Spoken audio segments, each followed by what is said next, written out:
আসসালামু আলাইকুম। কেমন আছেন সবাই? আশা করি সবাই অনেক ভালো আছেন।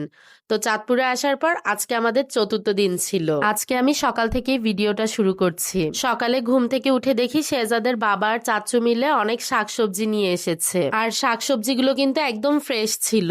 বাড়িতে আসার পর প্রায় প্রতিদিনই আমাদের মাছ আর মাংস অনেক বেশি খাওয়া পড়েছে। তাই বলা হয়েছে বাজার থেকে যেন কিছু ফ্রেশ শাকসবজি নিয়ে আসা হয়। তাই ওরাও কিছু ফ্রেশ শাকসবজি নিয়ে আসলো। আর এদিকে শেহজাদের বড় দাদু তার পালের মুরগি রেখে দিয়েছিল আমাদের জন্য। সেখান থেকে আজকে 3টা মুরগি রান্না করা হবে।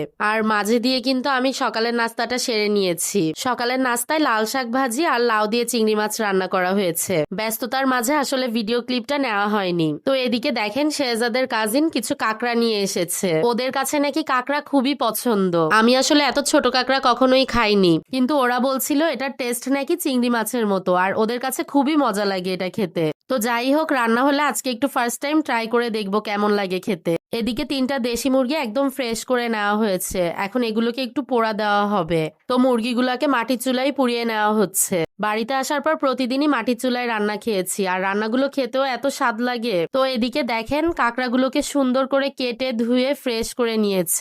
এরপর এটাতে লবণ, হলুদ আর মরিচের গুঁড়া দিয়ে মাখিয়ে নেওয়া হয়েছে ভালো করে। আর এখন একদম বেশি করে তেল দিয়ে ভেজে নেওয়া হবে। আর ভাজাটা কিন্তু একটু কড়া করেই করতে হবে। কাঁকড়াগুলো ভালো করে কেটে নেওয়ার পর কিন্তু দেখতে একদম চিংড়ি মাছের মতোই লাগছে। তো এখান থেকে আমিও একটু টেস্ট করে দেখলাম, আসলেই খেতে চিংড়ি মাছের মতো লাগে। আর এদিকে মুরগিগুলো ধুয়ে নেওয়া হয়েছে ভালো করে। এখন দুপুরের রান্নার জন্য বসিয়ে দেওয়া হবে। দেশি মুরগির পাতলা ঝোল খেতে কিন্তু খুবই মজা লাগে। তো আজকে আমরা দেশি মুরগির পাতলা ঝোলটাই করে নিব। তো এখানে পেঁয়াজ ভেজে নিয়ে এরপরে আদা, রসুন, হলুদ, মরিচ, জিরা, গরম মশলা সবকিছু পরিমাণ মতো দিয়ে দেওয়া হচ্ছে। তো মশলাগুলো ভালোভাবে কষিয়ে নিয়ে এরপরে মুরগি দিয়ে দেওয়া হবে। মুরগির মাংস দিয়ে দেওয়ার পরেও কিন্তু প্রায় 10 মিনিটের মতো ভালো মতো কষিয়ে নিতে হবে, তাহলে মশলার আর কাঁচা গন্ধটা থাকবে না। এখন ভালো করে কষিয়ে নেওয়ার পর ঝোলের পানি বেশি করে দিয়ে দিচ্ছি, সাথে কিন্তু কিছু আলুও দিয়ে দিয়েছি। তো দেখেন এই যে আমার দেশি মুরগির পাতলা ঝোল হয়ে গিয়েছে, আর খেতেও কিন্তু বেশ মজা হয়েছিল। আর এদিকে কিন্তু পোলাও রান্না করা হয়েছে। মুরগির ঝোলের সাথে পোলাও দিয়ে খেতে বেশ মজাই লাগে। তো আমরা এদিকে দুপুরে রান্না বান্না শেষ করে খাওয়া দাওয়া শেষ করে রোদ থাকতে থাকতেই ঘুরতে বেরিয়ে পড়লাম। আর আমি তো বলেছি বাড়িতে আসার পর আমরা প্রতিদিনই প্রায় ঘুরতে বের হই। আর এটাও কিন্তু আমাদের বাড়ির আশেপাশেই ছিল। তো বাচ্চাগুলোকে এখানে আনার পর ওরা খুবই মজা পাচ্ছিল।